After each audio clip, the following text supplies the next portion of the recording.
always knew I would have a roommate in college. What I didn't anticipate is that I would continue to live with a roommate as a working adult. Thanks for joining me. I'm Alyssa Roat, and this is Big Pond Little Fish. Making your own way in the world may feel like you're a very small fish in a very big, confusing pond. How do you honor God and pursue your calling while navigating the waters of life in your 20s? On this podcast, we're exploring life, career, family, friends, and calling from the perspective of a young Christian fish trying to make a splash in the world's big pond. So, welcome to episode 4, Sharing a Fishbowl, Roommate Relations. More than half of 20-somethings live with family or roommates. How do you avoid a roommate horror story and instead embrace healthy, wholesome roommate relationships?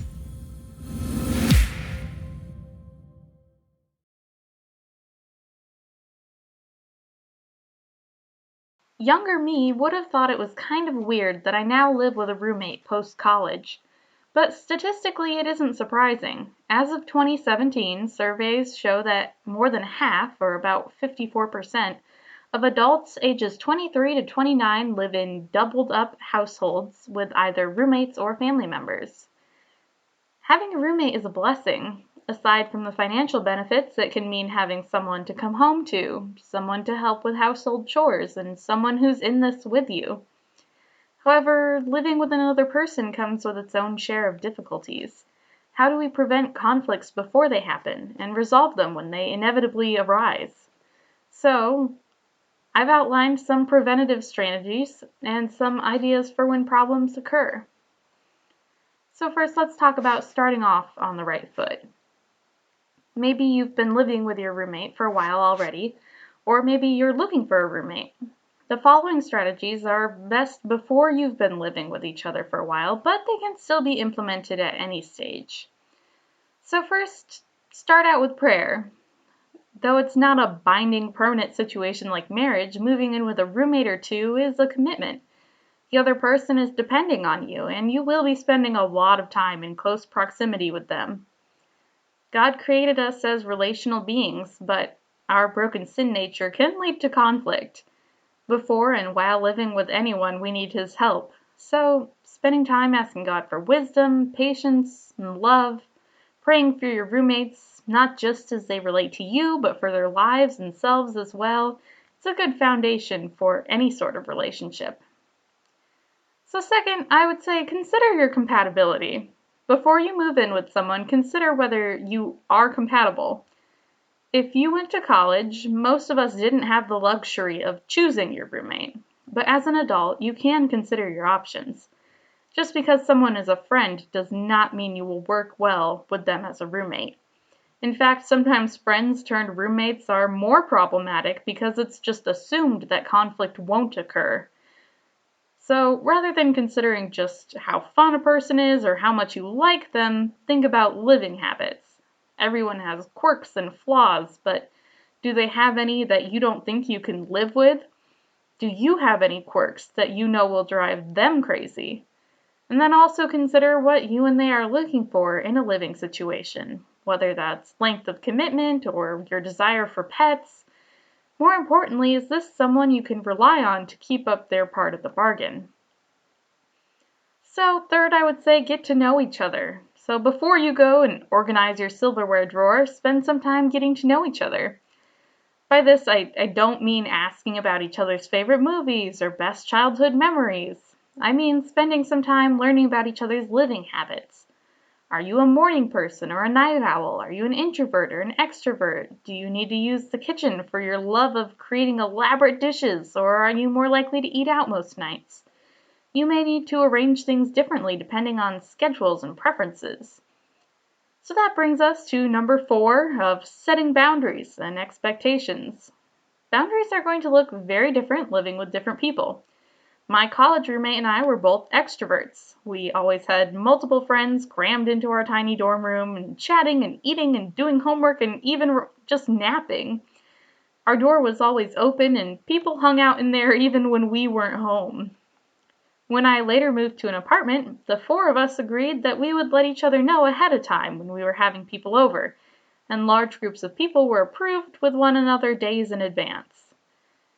So guests are one area where boundaries have to be established. Others include food, communal space, borrowing things, and noise levels. Beyond boundaries, what are the expectations? Who cleans what? How often? What about relational expectations? My current roommate and I like to have family dinner together and discuss our day. And when I lived in the apartment of 4, we took care of our own food and ate independently according to our schedules.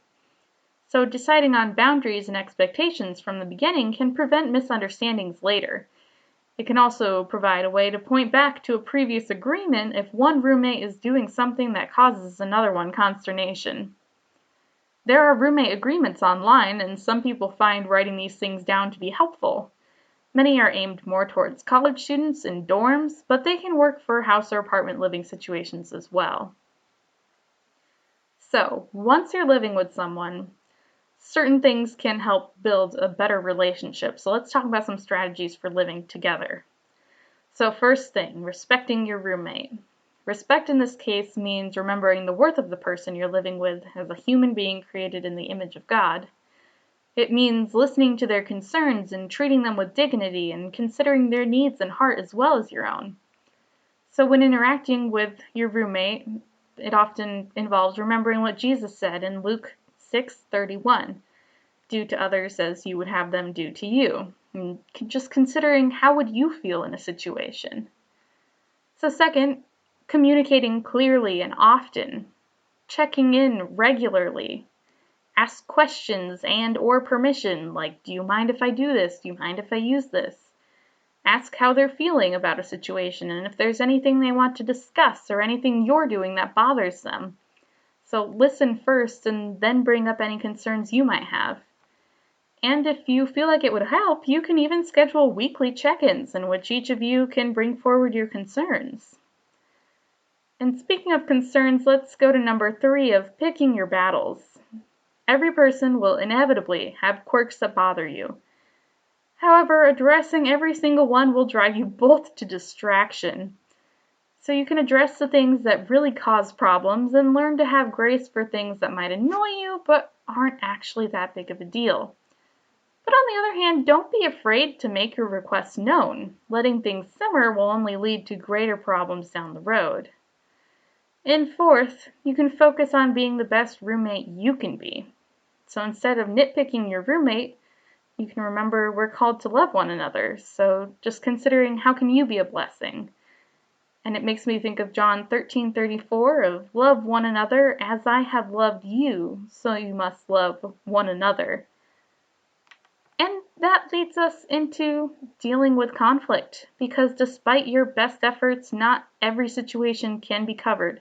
Conflict will arise, and when it does, here are some strategies to deal with it.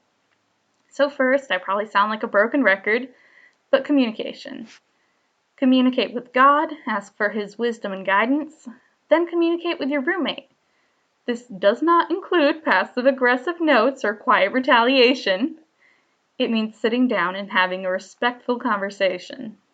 So when you're doing that, that's number 2 of avoid inflammatory language. So sometimes people are afraid that having a conversation will make things worse, and it can, if approached in the wrong way. Conversations should be calm. If you need time to plan what you'll say, or you need to cool down first, it's okay to take that time. It's even okay to tell your roommate that you're upset, but you need some time to cool down before discussing the situation. And then when you do talk, avoid generalizations. You always or you never statements are sure to cause argument and offense, so instead it's good to be precise. The past few weeks, you've forgotten a few times to take out the trash on your day. Or sometimes you have people over without asking me and it bothers me. So you can also avoid accusations. Use I feel statements that explain your experience. For example, you aren't considerate of my sleep schedule as an accusation that will make the other people feel attacked and send them into defensive mode. But if you say, I've been having trouble sleeping, would you mind keeping the noise level down after midnight? It puts the focus on your needs instead of attacking the other person, so they don't feel defensive, and otherwise it's more of a favor to you of caring for someone else. So 3, when you're addressing conflict, think of specific steps toward change instead of just complaining. So in the example above, the person who needs more sleep asked for something specific, noise levels to be kept down after midnight. So the 2 people here would probably also need to discuss what that looks like. Does it mean no guests after midnight, or just no loud music or large gatherings? Or maybe the other person runs the blender or coffee grinder at 1 in the morning, and that activity needs to be moved to a different time. You think that sounds silly, but it has happened. Or instead of the apartment is too messy, discuss specific steps toward change. What tasks will each of you complete and how often? And then 4, compromise.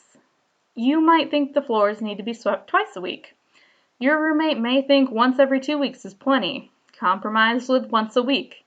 Relationships involve give and take, and you can come to a solution that both of you can agree on and be considerate about not demanding too much. Also, number 5, talk to each other rather than gossiping. It's easy to complain to your friends about your roommate, but it doesn't solve anything. It can be helpful to talk to 1 or 2 trusted people about how to approach a problem with your roommate, but the ultimate goal should be to figure out the problem together. And 6, owning up to your mistakes. You can make it clear to your roommate that they can approach you with issues. When they do, listen to them, and if you've made a mistake, apologize.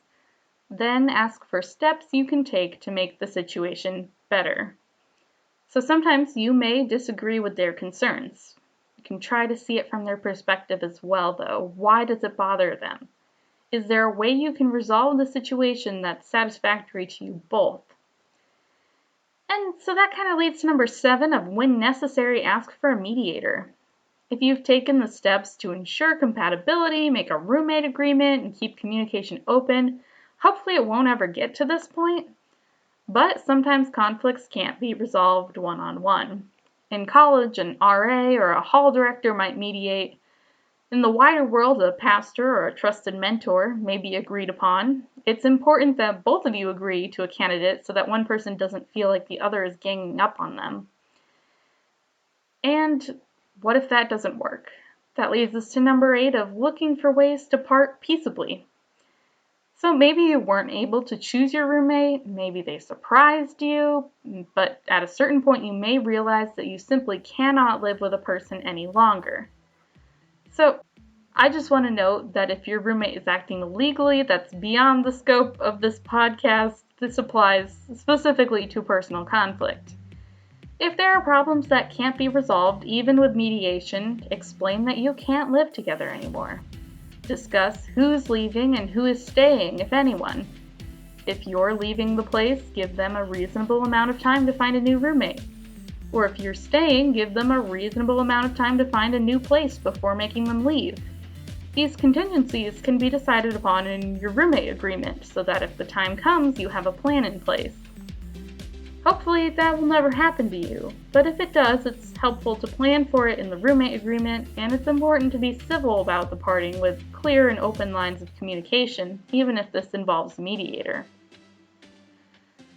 So in Genesis 2:18, God said, "It is not good for man to be alone." Friends, family, spouses, roommates, other people are a gift from God. Having a roommate can be a fantastic experience. With God's help, plenty of communication, and dedication to one another, it is possible to develop a God-honoring and even enjoyable and edifying roommate relationship. Thank you for joining me again, and I hope you'll tune in for episode 5, Swimming in Sync, Godly Friendships. And if you want to connect with me, check out AlyssaRoat.com, ALYSSAWROTE.com, or check me out on Twitter, Instagram, or Facebook at Alyssa Roat, ALYSSAWROTE.